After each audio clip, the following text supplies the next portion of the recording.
Welcome back to Scaling Theory. My guest today is Robin Hanson, Associate Professor of Economics at George Mason University. Robin has long been one of the most original thinkers on institutional design and collective intelligence, as explored in his books The Age of M and The Elephant in the Brain. Across his career, Robin has pushed the boundaries of how societies can aggregate knowledge and make collective decisions when complexity scales faster than comprehension. Before diving into Futarchy, Robin's proposal that society should vote on values but bet on beliefs, let's start with prediction markets. Imagine a system where people pay a small amount to take a position on a future event. Will it rain next week? Will a new drug be approved? Or will inflation rise next year? If you're right, you recover your stake plus the money of those who were wrong. And if you're wrong, you lose what you put in. That simple rule creates a powerful incentive. People only bet when they truly believe they have better information, not just because they want something to happen. Over time, these markets tend to produce surprisingly accurate forecasts, often more reliable than polls and expert panels, because they aggregate genuine knowledge rather than wishful thinking. Now, with this in mind, I can introduce the concept of Futarchy. Futarchy can take different forms, but the basic idea is to make decisions based on prediction markets.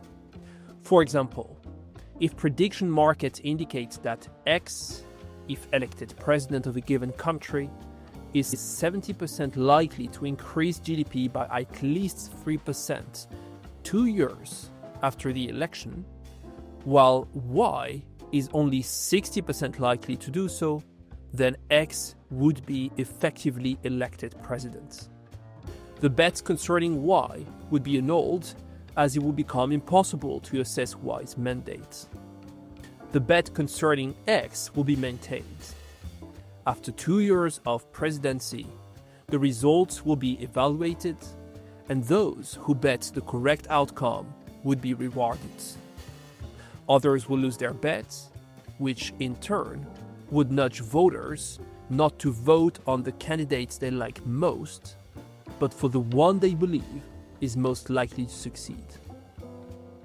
In this episode, Robin and I discuss how Futarchy could scale that logic across our societies.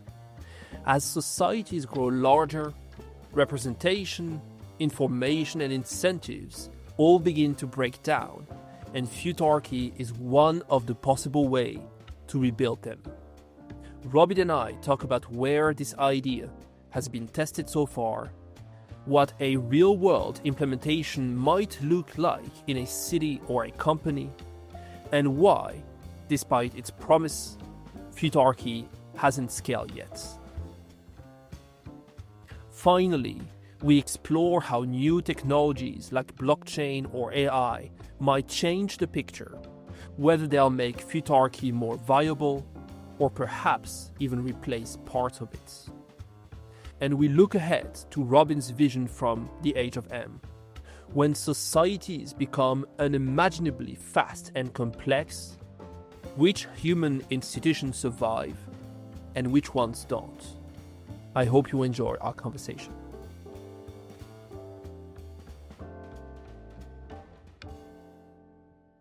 So thank you so very much for coming on the podcast. What I've done is that I've divided the conversation in two different parts. First, I want to talk about what you may call Futarchy 101, so the basics of it. And then we'll move on, and this will be part two, towards Futarchy in 2025. So see if we can combine it with other tech such as AI and blockchain. But starting with a very basic, and keeping in mind that the context of the podcast is to explore power laws and the scaling of everything, could you, in a sentence or maybe a couple sentences, define what problem is Futarchy trying to solve? Futarchy is addressing the problem of governance, just the general problem of governance. How do people come together to decide things and do things together? And humanity hasn't been very good at governance. And only in the last few centuries have we had large organizations that do a lot of things. And some governance mechanisms work better in some contexts versus others. So you might say some governance mechanisms work better at some scales than others. Certainly the usual story is that just letting people intuitively talk and form an informal consensus works pretty well for small groups, but doesn't work very well at all for large ones. So Futarchy is intended to solve the governance problem in a relatively general way, but it has key limitations. We have two parts: vote on values, bet on beliefs. Vote on values is just another way of saying pick an outcome measure that you can see after the fact. Like for a company, it might be the stock price. And you have to be able to see after the fact an estimate of the thing you care about, like the stock price. And then you use speculative markets, betting markets, to estimate the consequence of any particular proposal with respect to that outcome. If you want to know, should you get rid of your CEO in a for-profit company, you ask for a stock price conditional on the CEO staying, another price conditional on the CEO leaving. The difference of those two prices is an estimate of the value to the company of keeping or leaving the CEO. And the recommendation is just to follow that advice. That has limitations. It means your group needs to agree on some explicit measure of what you want that we can see after the fact. It doesn't have to be a stock price necessarily. For example, if you had a conference and you say, well, what we want to do is have the most people come to our conference, then you can have a prediction market estimate of the number of people who come to the conference as your outcome measure, and then you could make conference decisions with respect to that outcome. A key limitation of this method is that it really only helps for decisions that have a large enough impact to noticeably change the estimate of the outcome you care about. So you'll have to recurse this mechanism to deal with smaller decisions, i.e. you'll have to approve larger sets of decisions together, i.e. mechanisms for making decisions, or a person you appoint to make decisions, some aggregate of the decisions to approve, so that it has a big enough effect. And that's the major limitation. Of course, it also just has a finite overhead. If you and I want to decide where to go to lunch, this is just too much overhead to bother with. You might as well use some other mechanism.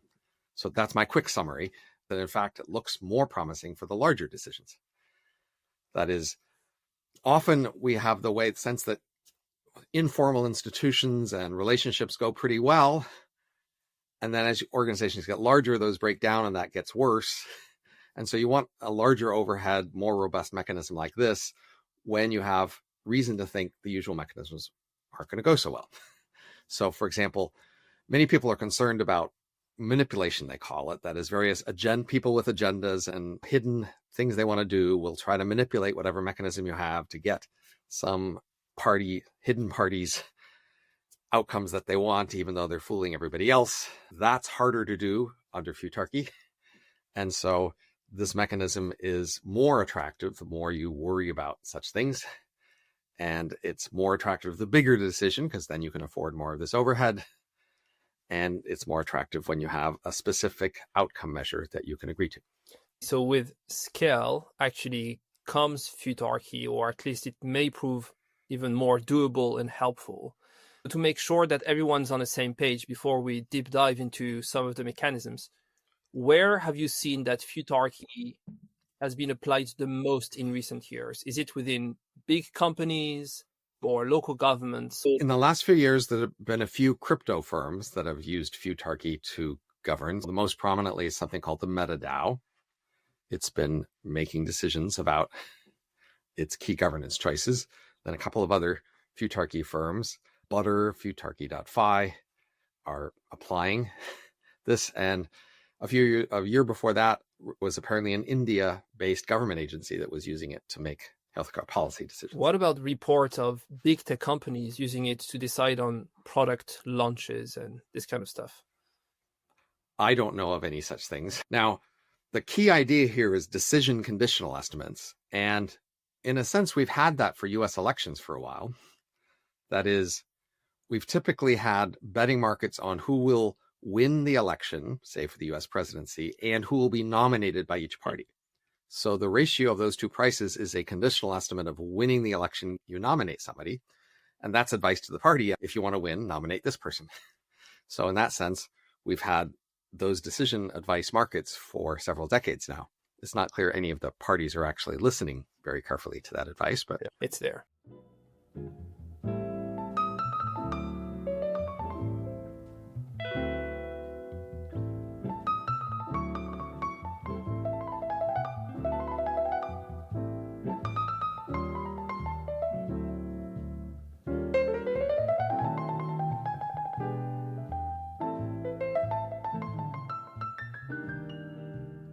Okay, so let's imagine that regardless of what people are doing with it, that you are in charge and there is, let's say, a mid-sized city that is interested in using more Futarchy. What would you implement first and how would you measure success?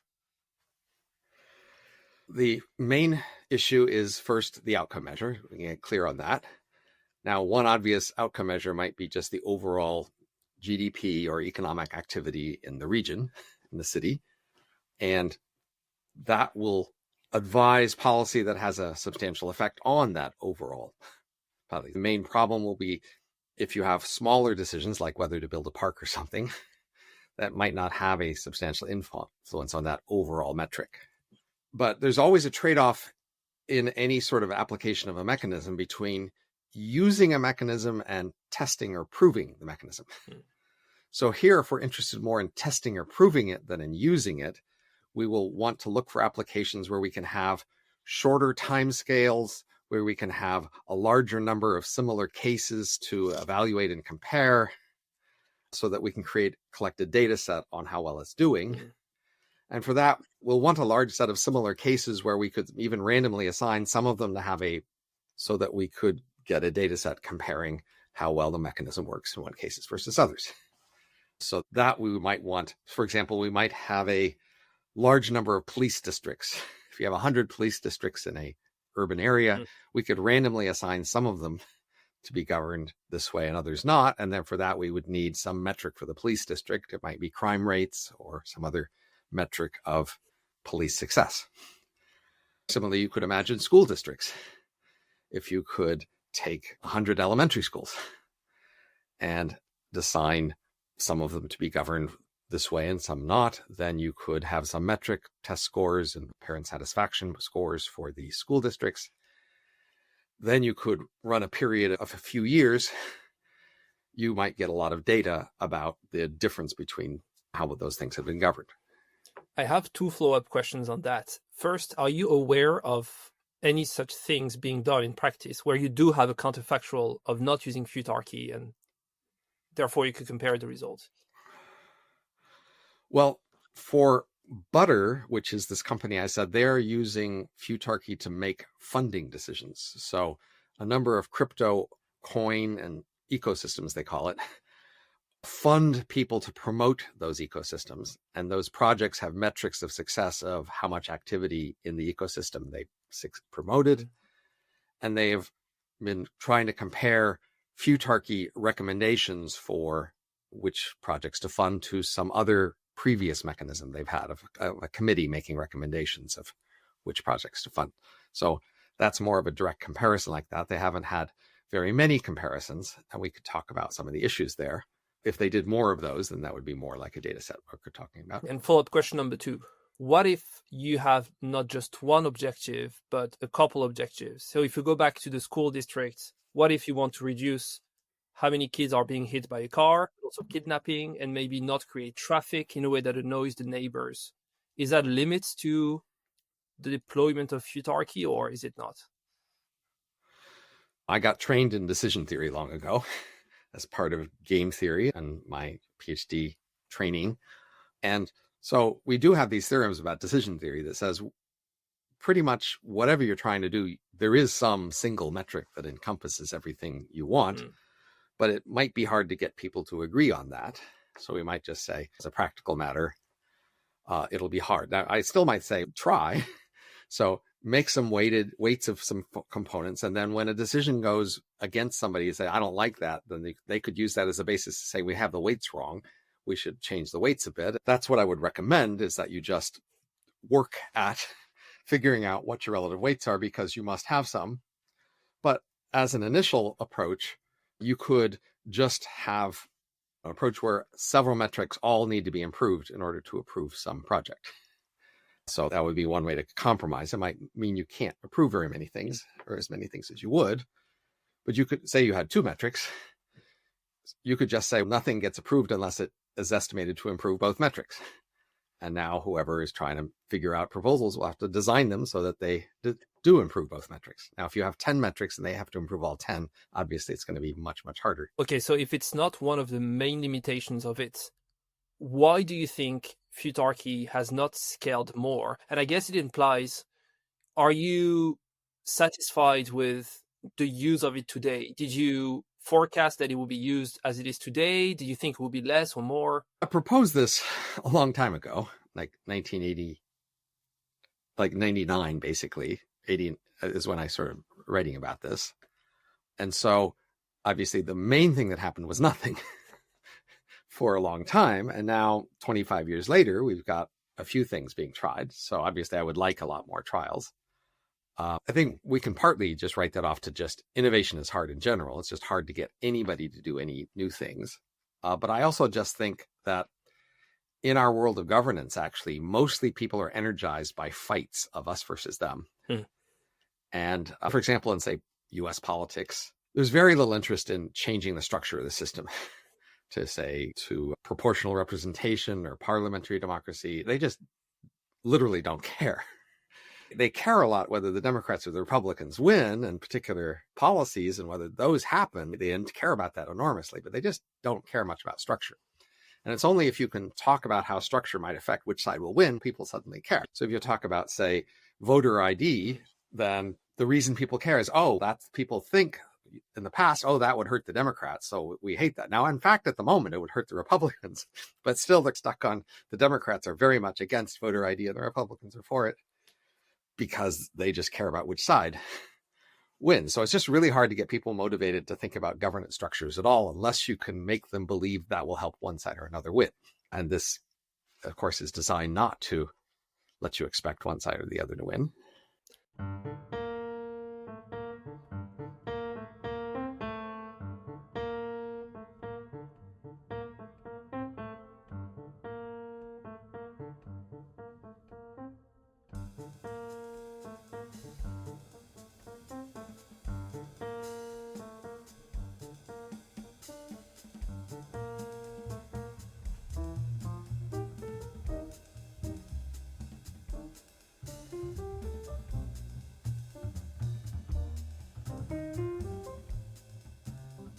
If I just leave that practical conversation for a minute, how did it feel to come up with an idea and then for a couple of years you see very little interest and still you stick with it? Was it hard for you, or did you just let go of the idea and came back to it eventually? I didn't sustain active efforts about it, as once I had the idea and it was out there and people just weren't doing much, I didn't see much I could do with it. Once I've seen people coming to the idea, then I'm more eager to work on it more. Any idea has some details that could use some help working out, some extra attention. And so I've returned more to some of those details as I've seen people, start to work on the problem. But the basic fact is, even if you just have an interesting idea that isn't a proposal for change, the world mostly ignores that too. So my default as an intellectual is just most ideas, even most good ones, just get ignored anyway. And if you have a proposal for change that requires a lot of people to do a lot, then it's all the more obvious that you should expect that to be ignored, because you're asking people more than just to read a paper and say it's nice. You're asking them to do something. So I can't get overly worked up about people not following any particular innovation proposals, because, it's a big ask. But I'm excited now that some people are trying. I've been arrogant enough to think that eventually somebody will try it, and then eventually it'll succeed, and then they'll all look back and say what a great guy I was and how all those people after me should have been listening to me and trying something. That's a modest fantasy. So in a sense, you expected no reaction, and any use case comes as a nice surprise, if I understand.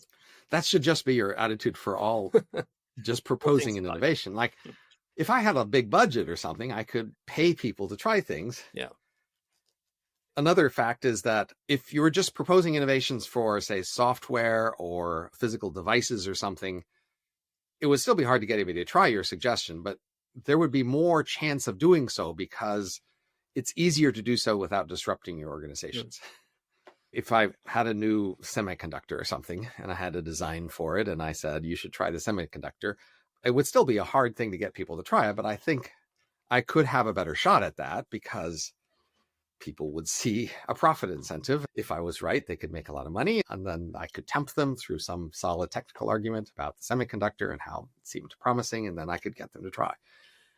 But that's when organizations can just have a part of the organization they assign to do this, and they give them a budget, and then if it doesn't work, then okay, they lost some money, but the organization itself doesn't feel threatened. But when you propose to change how organizations are run, people feel threatened. It's not just, could we do things more efficiently, but will my team get shoved aside by some clever political move that somebody's using this to get at us with? People are quite reluctant to change their organizations. Because what you are proposing is a constitutional layer for the decision-making of those institutions. So it comes with big consequences for them. Now, in ID Futures, you've said that competition is what keeps institutions honest. Now, Futarchy can be seen as a way to scale competitive pressure into the governance of institution. But my question is this: do you think that it is suitable everywhere? And most specifically, could it work, let's say, in academic institutions or small companies where the reputation of individuals matter a lot? Again, it's about the outcome. So, for example, an academic department might want to commit to hiring people who will raise the rank of the academic department. That's a plausible motive for a department and the sort of thing you could agree on. But in fact, typically, when you have a hiring committee, as you may know, the people on that hiring committee are there because they expect to get some rents, some ways in which they're going to get an advantage by being on the hiring committee and get more of their kind of people in the department. Yeah. So if you just set some overall metric for hiring, i.e. the quality of the person in some absolute academic rank or how it will raise the department's rank, you no longer are giving the committee members extra rents for their doing the work of being on this committee. So they're not too eager for that. And in fact, most department decisions are nominally being made for the purpose of the department reputation and rank overall, but in fact not. In fact, there's some group who controls the department who has their agenda of which sort of parts of academia they want to push and what sort of directions they want to go, and they are using the department for that purpose. And that would be harder for them to specify that purpose. So I don't know about your list of questions, but if you were going to ask me what's the biggest problem with Futarchy, what's the biggest disadvantage, it would be insufficient support for hypocrisy. Yeah. Quite often in our organizations, we pretend to be pursuing one goal and actually pursue another goal. And we use various obfuscations to make that feasible.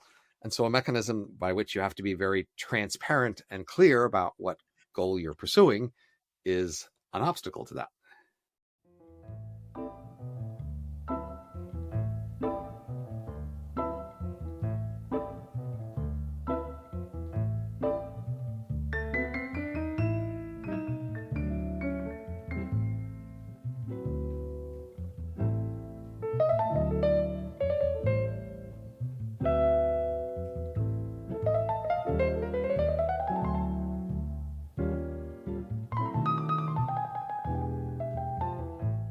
So in a sense, it's almost like a public choice theory issue with it, right?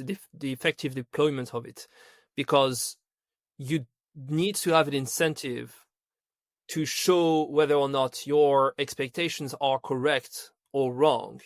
But if instead you could just use another mechanism and always say that what you do is great, then there is no incentive for you to rely on Futarchy in the first place. So it seems to me that it almost requires another constitutional layer to force the use of Futarchy, but I don't see that coming anytime soon. One basic issue in, say, corporations is hostile takeovers and whether there's support for that. And you might say that from the initial investor's point of view, they should want to allow hostile takeovers because that will make their investment worth more. Mm. But quite typically today, the initial founders say, I don't want hostile takeovers to be possible, and I'm going to demand that you don't allow that. And if you want to work with me, you'll have to give in to my demand there. And they usually are giving into that demand, so that the desire of founders to have this extra freedom to make the organization do whatever they want instead of doing whatever would maximize profits is actually what the investors support. But to the extent that investors could coordinate to actually specify that they want this organization to maximize profits, they would not only allow hostile takeovers, they would also probably be more willing to have Futarchy governance. Now, so most organization managers feel that a certain set of decisions are theirs. They own them, and they don't want other people to be second guessing them or even inspecting the process too much. So that's why I think Futarchy has more potential with the decisions where the top managers don't feel they own them. They right now even can't make those decisions unilaterally. They have to make them in conjunction with some other partners. And that I think those are more promising as a place for Futarchy. So, for example, when a for-profit firm makes a proposal to raise more money, if that proposal just is going to go forward because the manager said so, typically the stock price falls by 1% or so when the manager says, I want more money, because people go, this must be bad news. Yeah. But if the manager says, I propose you give me more money, and my proposal will have to be approved by a vote of shareholders, now the price goes up by 1%. Because people think, oh, if this is bad news, then the vote of the shareholders might reject it. And therefore, this will be a better news about the firm that, hey, they want more money. They're growing. This is a good, promising firm. So I think it's promising for Futarchy to sit in the role of that shareholder vote and be a check on the manager for the sorts of things the managers need to get outside approval for and don't own the decision of now. So if you can think of other sorts of decisions like that, where the CEO just can't make the decision by themselves. They need to get the support of investors. They need to get the support of partners, customers, or suppliers. For those sorts of decisions, I think Futarchy is more promising because the managers will not say, oh, that's my decision. It might be something where they could get more decisions to happen more flexibly because there's this independent check on them that will then let other people trust the process more. Yeah. It seems to me it's a good place to end the first part of the conversation because now we have a clear target as to where we may want to deploy it. So let's move on part 2 of the conversation, looking at Futarchy in 2025. So differently said, how it interacts with other technologies. And I will start here with blockchain. It seems to me that it interacts nicely with Futarchy. You could have, let's say, one institution. I'll take a random example, an antitrust agency, and I say, that's jokingly because I wrote a chapter of a book on the use of Futarchy within antitrust agencies. So I think this is a good idea, but let's just take this one institution. I could see how that institution does not want its own employees to engage in prediction markets with their salaries or savings. Instead, if they could issue a token and tie the token to the reputation of the employee or maybe to even more decision-making power, I could see that it would work in a nice way. Do you also see it this way? Futarchy is a basic mechanism idea, and it sits in a space of variations. So one of the variations you're considering is that the asset that we're trading not be just something equivalent to cash, but be a special reputation token of some sort. Now, generally, I'm wary of that because, the financial markets where we have good, accurate prices that are the basis for suggesting that Futarchy is a good idea tend to be markets where they are for cash and where a wide range of people can participate. But I do see that the logic might still work, perhaps in a weakened sense, because you'd still have a limited supply of these tokens and you would still value them to some degree. There'd be a selection effect whereby people who consistently made trades that lost them the tokens would lose influence in the process. So you might then see that over time, the process would end up being dominated by people who had the tokens, and they could only have them if they consistently won their bets. But that still seems to me worse, all else equal, than just using cash. So I'd want to know, why are we paying this cost? Why don't we just use cash? Yeah, which is a question you ask, and in return, I'll ask another question. So, of course, a big limit of it, and we have to talk about it, is the law, right? And in the US, it may be seen as being just a better or like a game, right? Don't you see that as being potentially a limit? Let's take a concrete example. Could the FTC, the Federal Trade Commission, deploy that governance mechanism using US dollar as a way for their employees to bet? Actually, it turns out, if you think about regulation like the SEC or anti-gambling regulations, everybody agrees those don't apply to the federal government. So the legal judgment is that, in fact, if a federal agency wants to do gambling or a speculative token, they are legally allowed to, because all these regulations don't apply to them. Now, you might think politically they would be unreluctant to do so because they'd be afraid of public perception, but legally, there's not a problem. And so, taking it from a very practical perspective, what do you think is most likely to happen? That you have a governmental agency using the currency of the country, or that they rely on a token that has a financial value or just reputation value? The higher level thing here is just that innovation doesn't happen except through somebody trying things first and then other people copying them. The issue here has to be who's going to be using it first, in what context, and then when people copy them, they will make limited numbers of changes to whatever things they saw that seem to be working, and the institution or the innovation will spread in that way.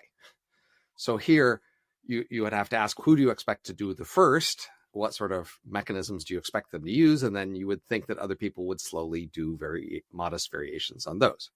So I wouldn't actually expect government agencies to be the initial trials here, because they're just not that innovative. They're not that risk-taking. So I expect private organizations to be the first innovators, as we've seen in many other areas of innovation. And then as private organizations got in the habit of using them, then we would start to turn to government and say, why aren't you using best practices from the private industry? And then the government would feel pressure to adopt them as well. Yep.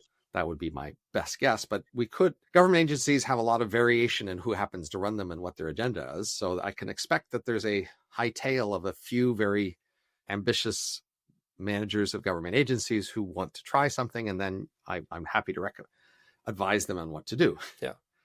But, the question is, what's the problem with people trading cash on these things? One issue might be what you're thinking of as an insider trading, where as with stock prices or something, people who are the insider organization get inside access to information. And if they use those to trade, then they get extra profits from their role in the organization. So you might want to ban that, but that you can do that by contract, using their role in the organization as the contract that should bind them to not being allowed to do that. So I don't know that we need other regulation to limit that. Then you might think that people are somehow going to manipulate the world or the prices or something. But I think we have a literature that says price manipulation isn't actually a problem. So I think you'd more want to think through what exactly were the things you were worried about happening. Yeah. So, for example, we talk about these police things, right? If the people in charge of the police statistics can mess with the police statistics in order to make bets on what the police statistics are going to be, that's a bad idea. Yeah. The process of collecting and recording the statistics should not be with people who have incentives to change the numbers in order to get what they used to call juke the stats, I guess, on the old TV show The Wire.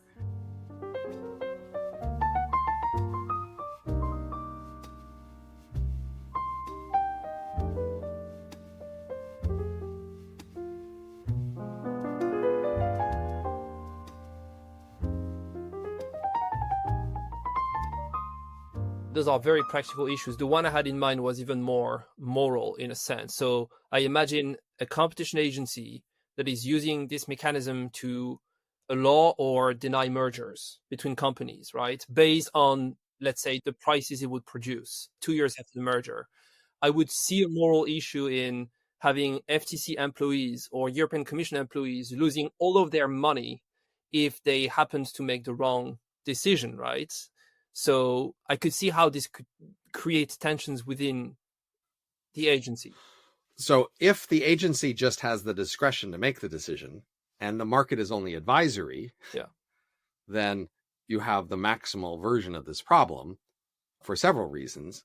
But if you just have a mechanical process that will improve the decision based on the price, regardless of what the employees can do, now I'm less worried about their trading because they can't actually influence the process. So it would be about how much discretion do they have to make choices that would influence the measurement of parameters or whatever that were going into the decision.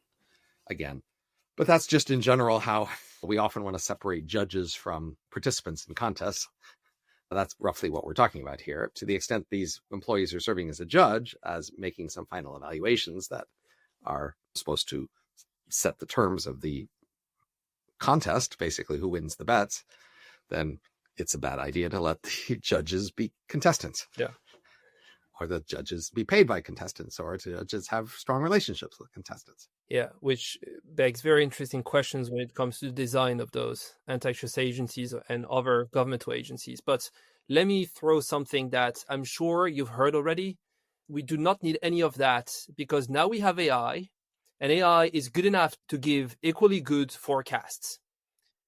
What's your answer to that? We should always have been, and especially now all the more, try to design social institutions that are robust to whether humans or AIs are participating. We shouldn't need to care. So in the betting markets, if AIs are actually good at betting and can win the bets, and then they should. And if they can outcompete humans, then all the more power to them.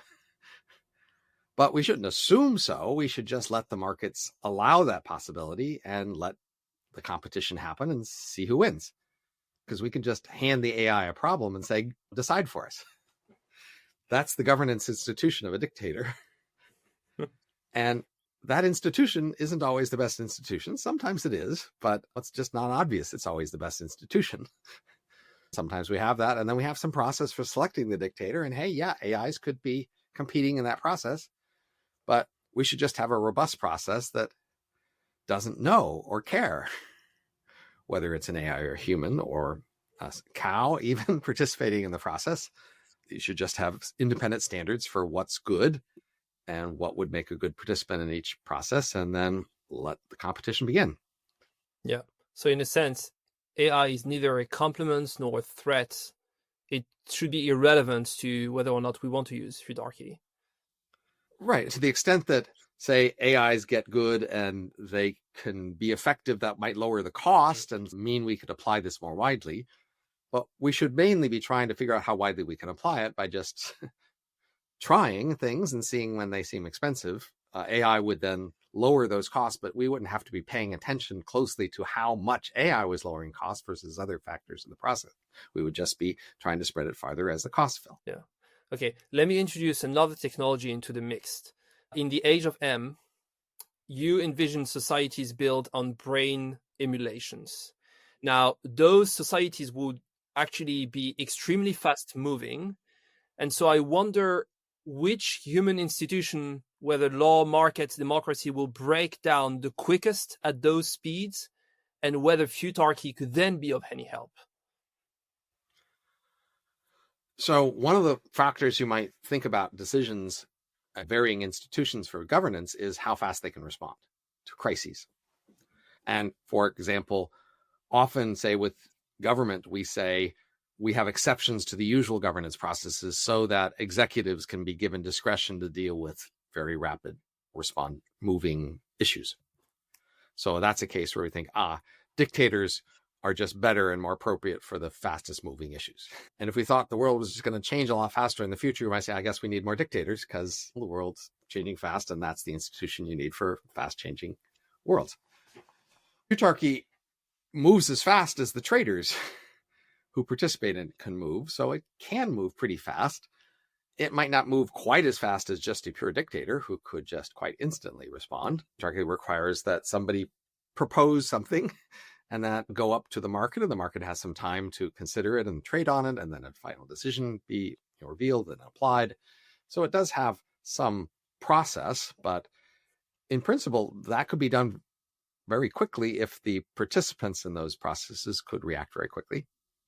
I don't think it's an institution that's really limited in terms of, it's limited mainly by its participants and their time reactions, not so much by the process time. But if those participants are AI systems that indeed could move extremely fast, then in a sense, you could get closer to the time of a dictator.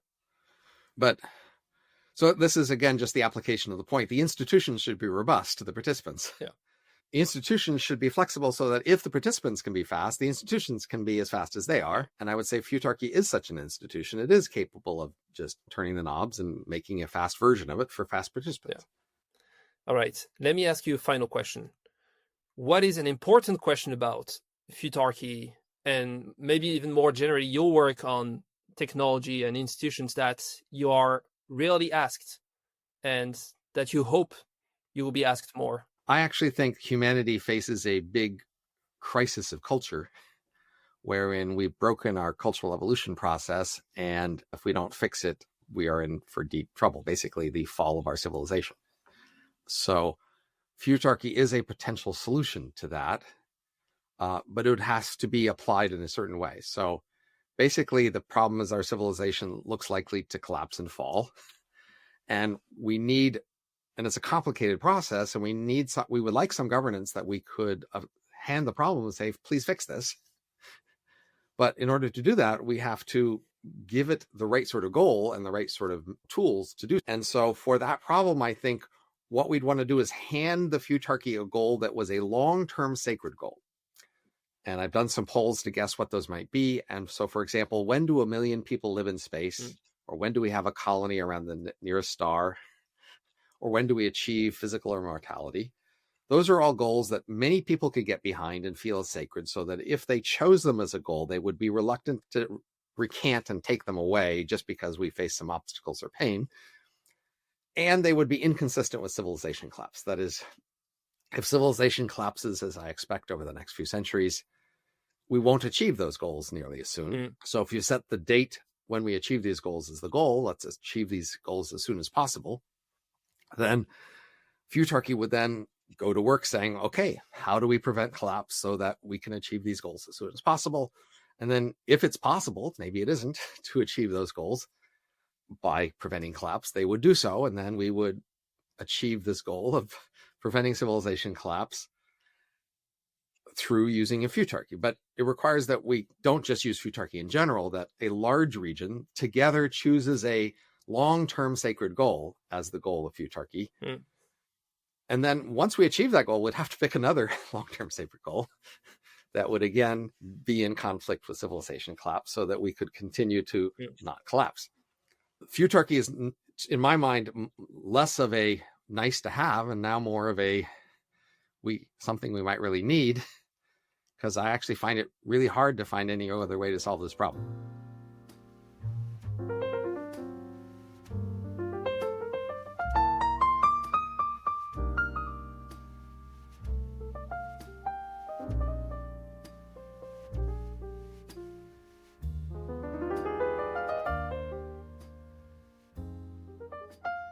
Now, the next goal, once we've reached the first, if we've indeed achieved physical immortality, may be indeed very long term, right? And some people might say that this will actually create the collapse of civilization. But just to finish on a fun note, would you, if vampires existed and you could turn into a vampire, therefore be immortal, would you join the group?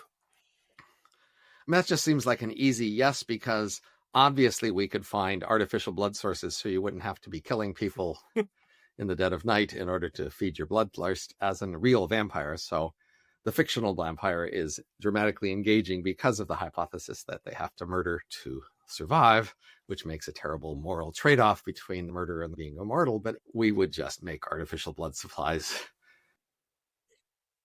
Yeah, I would definitely say yes. Have you heard about the vampire paradox? This idea that once you turn a vampire, actually killing people to feed is not disgusting anymore. Therefore, you can't know whether being a vampire is for you or not before you become a vampire. Sure. That's just a general case of all anticipated changes in values. We have a large literature on how to think about the possibility your values might change in the future. But I actually think people haven't really taken serious enough the fact that human values have been changing a lot more than they did in the past over the last century or so, and look like they will continue to do. And that's one of the big reasons why our civilization is likely to collapse. Okay, we need to finish on a positive note. So what does it do to Futarchy, the fact that we indeed change values? Then the question is, can you commit to long-term goals, or should you expect the governance to just change its goals with time and therefore not try to achieve long-term goals, but achieve short-term goals? So anticipating the values change is an obstacle to achieving long-term goals, because you can't make long-term plans and expect to be rewarded for it. That's the problem. All right. Okay. I think on that, we need to end the conversation, but thank you so very much. All right. Nice talking. It was very nice talking to you. And to everyone out there, take care of yourself. And if you can, someone else too. Bye-bye.